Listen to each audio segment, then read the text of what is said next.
ایک اور بات میں آپ کے سامنے عرض کروں. اب میں قرآن کی روشنی میں پہلے تھوڑا سا سمجھا دوں اور پھر میں آپ کو سوال کروں گا اور بے چینی کی وجہ آپ خود جاننا شروع کریں گے. اللہ نے سکون کس میں رکھا ہے؟ کون سے پیریڈ میں، کون سے ٹائم میں؟ 24 آورز ہمارے لیے ہیں، لیکن اس 24 گھنٹے میں اللہ نے کون سے ٹائم میں سکون رکھا ہے، اور اس کے اندر سکون کے لیے اس نے خود انتظام کیسا کیا ہے اسے دیکھیں. اللہ فرماتا ہے هو الذی جعل لکم اللیل لتسکنوا فیہ، وہی ہے جس نے تمہارے لیے رات بنائی کہ تم اس میں سکون حاصل کرو. یہ قرآن کہہ رہا ہے رات اللہ نے سکون کے لیے بنائی ہے. میں ایک سوال آپ سے پوچھتا ہوں، یہاں ابھی بیڈ لگا دیا جائے اور یہ لائٹیں ہیں یہ آن رہیں، آپ کو نیند آئے گی؟ جواب دیجئے. نہیں آئے گی نا نیند. روشنی کی بنیاد پر، اجالے کی وجہ سے رات کے وقت ہم بیٹھ کر کے اس وقت گفتگو سن اور سنا رہے ہیں، لیکن ہمیں نیند نہیں آئے گی لائٹ کی وجہ سے. میرا مولا جانتا ہے میرے بندے بھی نہیں سو سکیں گے اگر میں نے سورج کو غروب نہیں کیا تو رات ہوتے ہی سورج کو غروب کر دیتا ہے.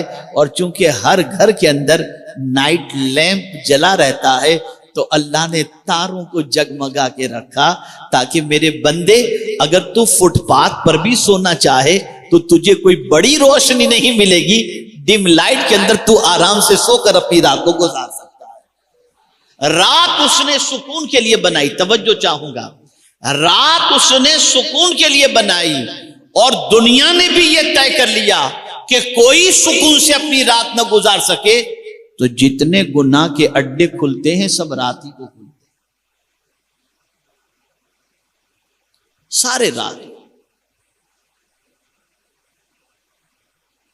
میرے پیارے آقا صلی اللہ تعالی علیہ وسلم کے پیارے دیوانوں، آج مسلمان یہ سوچے کہ جس رب نے رات سکون کے لیے بنائی ہے وہ مسلمان اپنی رات کس چیز کے اندر گزارتا ہے، وہ اپنی راتوں کو کن کاموں کے اندر گزارتا ہے. رات ہوتے ہی گندی پکچروں کو دیکھنا، رات ہوتے ہی آوارگی کرنا، رات ہوتے ہی گناہوں کے اڈوں پہ جانا، رات ہوتے ہی چوراہے پر بیٹھ کر گپ شپ کرنا، رات ہوتے ہی ہوٹل بازی کرنا، رات اس طریقے سے گزارنے کی بنیاد پر اس کی زندگی تباہ ہو گئی. اللہ والے بھی رات جاگتے تھے لیکن گناہوں کے لیے نہیں، اللہ کی بندگی کے لیے جاگا کرتے تھے، بلائی کے کاموں کے لیے جاگا کرتے تھے. میرے پیارے آقا صلی اللہ علیہ وسلم کے پیارے دیوانوں، اسی لیے قرآن مقدس کے اندر اولیاء کرام علیہم الرضوان کی جو شان بیان کی گئی وہ بھی رات کے حوالے سے. آپ دیکھیں ہمیں اللہ عز و جل نے جتنی بھی ساعتیں عطا فرمائی ہیں اس میں بڑی رات ہی زیادہ تر ملیں گی. شب برات، شب معراج، شب قدر، یہ سب بڑی رات ہی تو ہے نا. قرآن نازل کرنا ہوا شب قدر میں نازل کیا، حضور کو بلانا ہوا شب معراج اپنے دیدار کے لیے بلایا، مغفرت کا پروانہ عطا کرنا ہوا شب برات ہمیں عطا فرمائی. دعاؤں کی قبولیت کے لیے جو 5 راتیں اللہ نے عطا فرمائیں وہ 5 راتیں بھی راتیں ہی اللہ نے عطا فرمائیں، اس لیے کہ رات گناہوں کے دھبوں میں اضافے کے لیے نہیں، گناہوں کے دھبوں کو مٹانے کے لیے ہے اور رب سے ملاقات کے لیے ہے. اس بندے کی ہیلتھ سب سے اچھی رہتی ہے جو رات کو آرام کرتا ہے. اب آئیے سنیے ہمارا حال کیا ہے. آج کا انسان راتوں کو گناہ کرتا ہے پھر بھی معافی نہیں مانگتا، لیکن اللہ والوں کی پوزیشن قرآن بیان کرتا ہے کانوا قلیلا من اللیل ما یہجعون، کہ وہ رات کو بہت کم سوتے، بہت کم. تو کیا کرتے تھے؟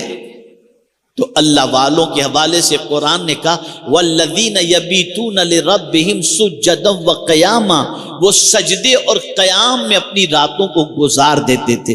اب یہاں سے یہ بات سمجھ میں آئی، اللہ والوں کی راتیں عبادت میں گزرتی، لیکن پھر آگے کی آیت کے ٹکڑے نے دماغ کو جھنجھوڑ کے رکھ دیا کہ رات پوری عبادت میں گزری۔ اب قرآن کہتا ہے وَبِالْأَسْحَارِ هُمْ يَسْتَغْفِرُونَ، سحری کے وقت، صبح کے وقت وہ اللہ سے بخشش کی بھیک مانگتے ہیں۔ یا اللہ، عبادت کر کے اللہ سے معافی مانگ رہے ہیں، عبادت کر کے اللہ سے معافی مانگ رہے ہیں۔ گناہ کر کے کوئی معافی مانگے تو بات سمجھ میں آتی ہے، لیکن عبادت کر کے معافی مانگنے کی وجہ کیا ہے؟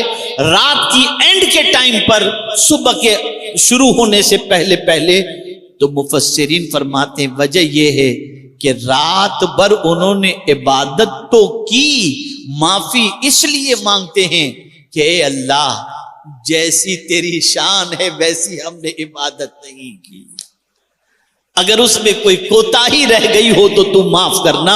پتا چلا وہ عبادت کر کے بھی اللہ سے معافی مانگتے تھے، اور ہم گناہ کر کے بھی اللہ سے معافی مانگنے کو تیار نہیں۔ میرے پیارے آقا صلی اللہ تعالی علیہ وسلم کے پیارے دیوانوں، اسی کے ساتھ ایک اور چیز بھی آپ ذہن کے اندر رکھیں۔ بہت چھوٹا جملہ ہے، لیکن اگر آج اس کو آپ یاد کر کے اٹھیں گے نا، بڑا فائدہ ہوگا۔ سکون دینے سے ملتا ہے۔ جملے پر توجہ چاہوں گا۔ سکون دینے سے ملتا ہے۔ آپ دوسرے کو سکون دو، اللہ آپ کو سکون عطا کرے گا۔ یہ گیو اینڈ ٹیک والی پوزیشن۔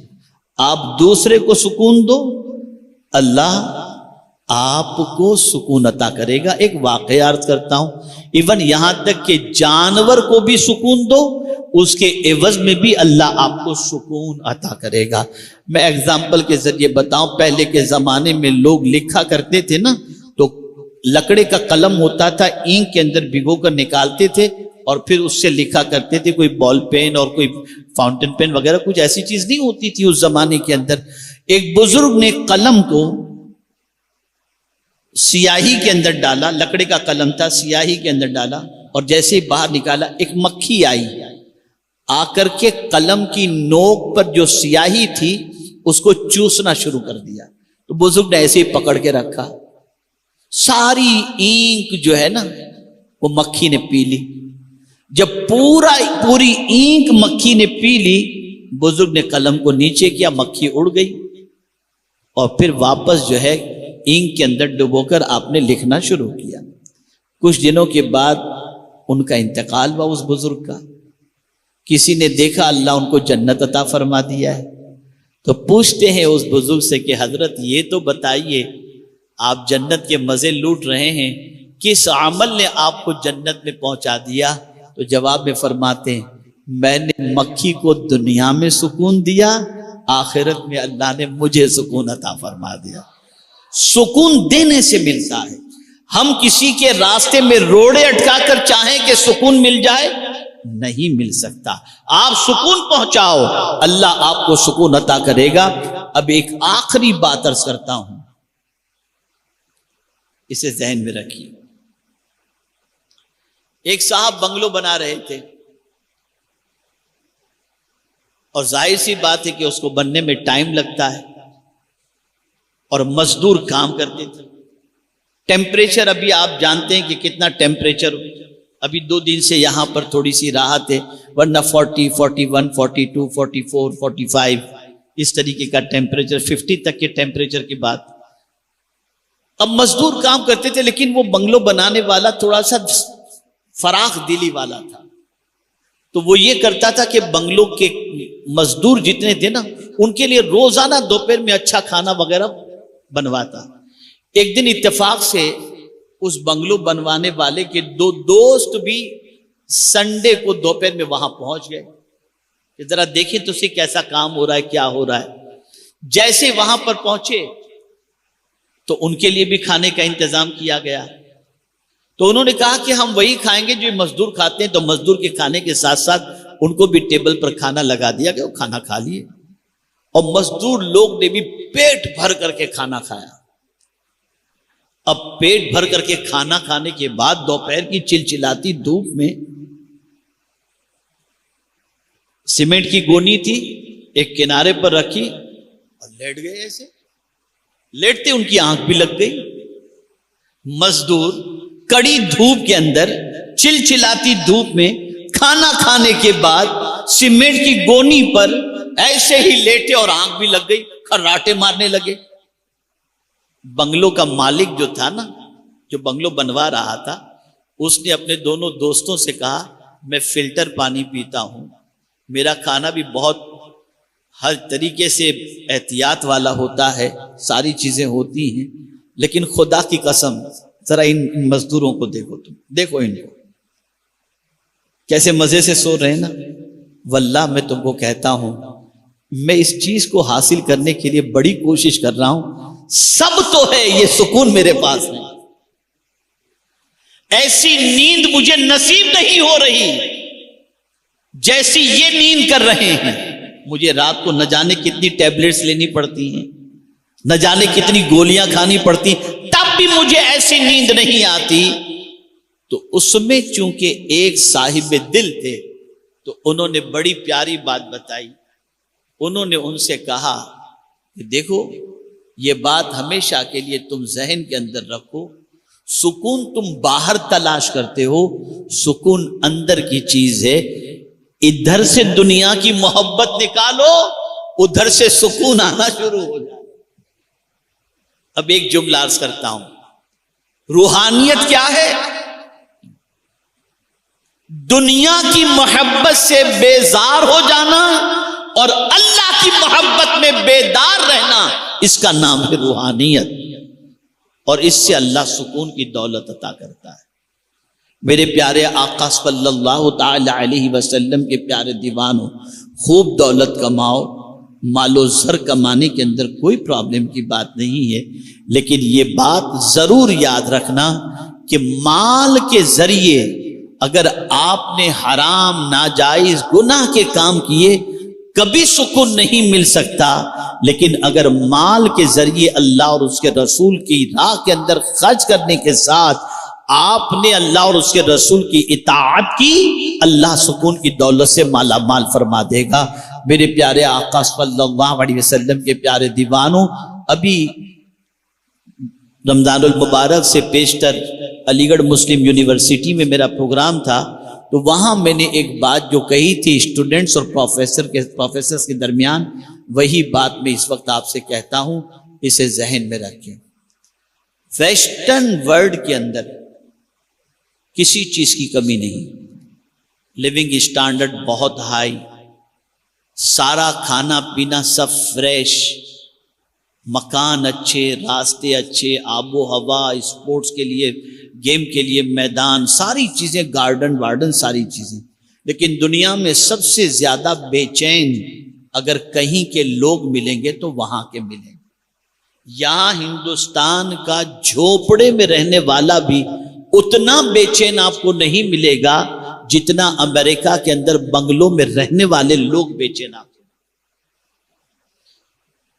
تو سوال یہ پیدا ہوتا ہے کہ سب کچھ ہوتے ہوئے بے چین کیوں؟ یاد رکھنا, خاص طور پر جب کوئی شخص گناہ کرتا ہے نا وہ بے چین ہو جاتا ہے. بے چینی کی سب سے بڑی وجہ گناہ ہے.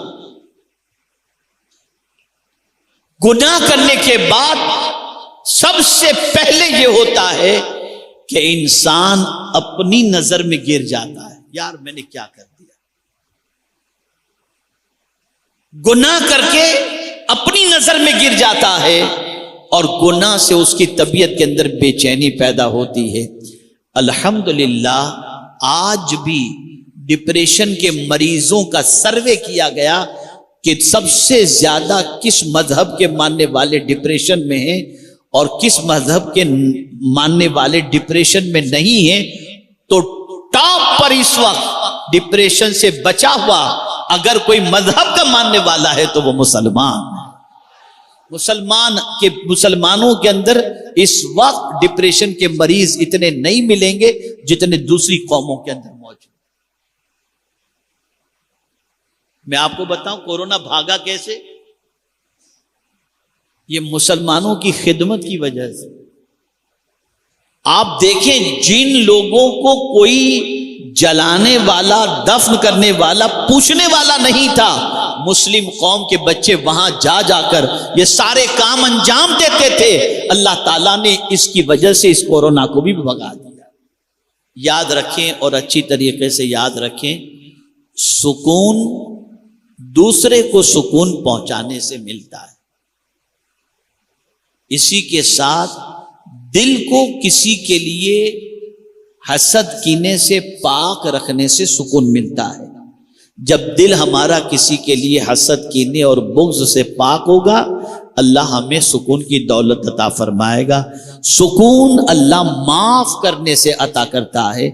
آپ کسی کو معاف کر دو، اللہ آپ کے دل کو سکون سے بھر دے گا۔ اور سب سے اہم چیز، اپنے آپ کو گناہ سے بچائے رکھو اور نیکی کی طرف بڑھو، اللہ آپ کو سکون کی دولت سے مالا مال فرمائے گا۔ اللہ رب العزت جل جلالہ آقا کریم رؤوف الرحیم علیہ التحیۃ والتسلیم کے صدقہ و طفیل ہم سب کو سکون کی دولت سے مالا مال فرمائے اور رب قدیر بے چینیوں کو دور فرمائے۔ رات گناہوں میں نہ گزاریں، رات اچھائیوں میں گزاریں، رات نیکی کے اندر گزاریں، رات بھلائیوں کے اندر گزاریں، اور اسی کے ساتھ ساتھ خلق خدا کی خدمت کریں۔ اس سے بھی اللہ عز و جل سکون کی دولت عطا فرماتا ہے۔